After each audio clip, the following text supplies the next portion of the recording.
I want to do a quick update on a couple of things. Yesterday I harvested one of the figs. It was very ripe and people were asking just how big the tree was.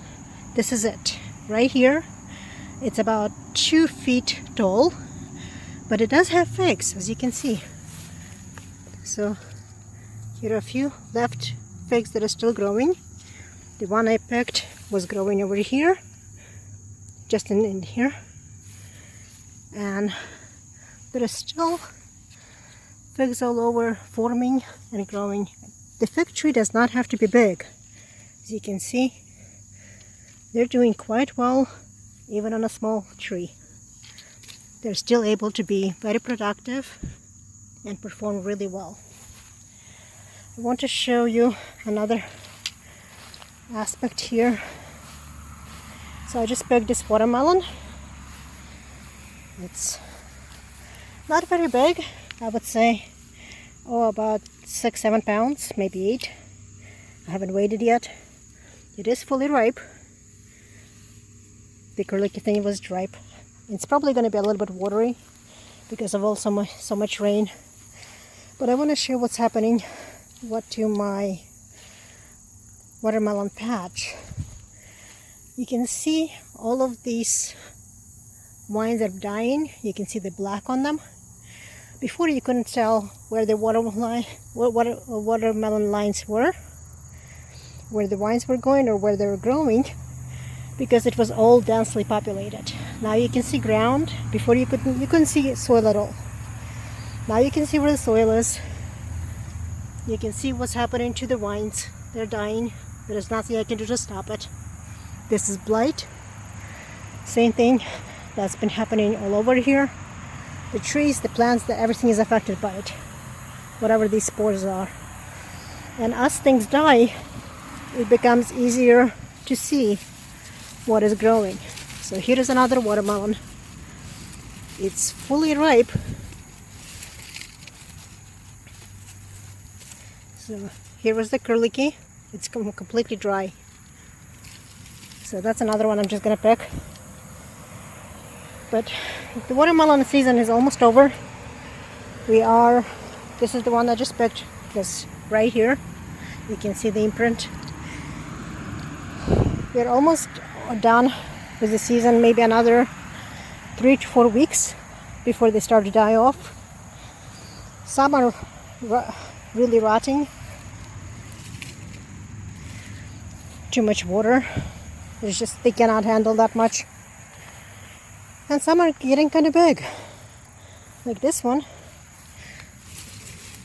It's fully ripe again. So the curlicky thing is completely ripe.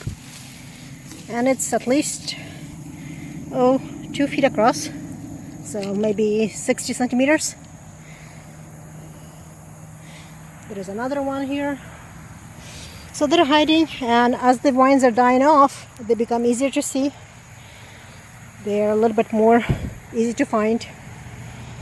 So there is another one ripe over there.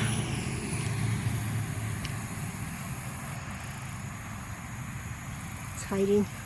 But you can see where the wasps are trying to eat it. So that's another aspect how you can tell whether they're ripe. So one by one, I'll be picking these watermelons really soon and shipping them off to my sister and her husband. Let them enjoy. In the meantime, I'm also getting quite overwhelmed with a lot of peppers. I mean, teeny tiny plant. Look at the amount of peppers here.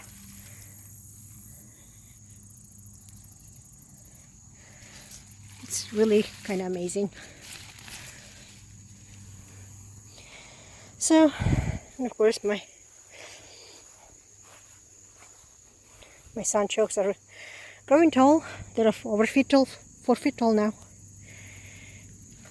So again, some of the watermelons cannot make it. Like this one is not gonna make it. I'm just gonna take it off. All it does at this point is just drain the vine strength.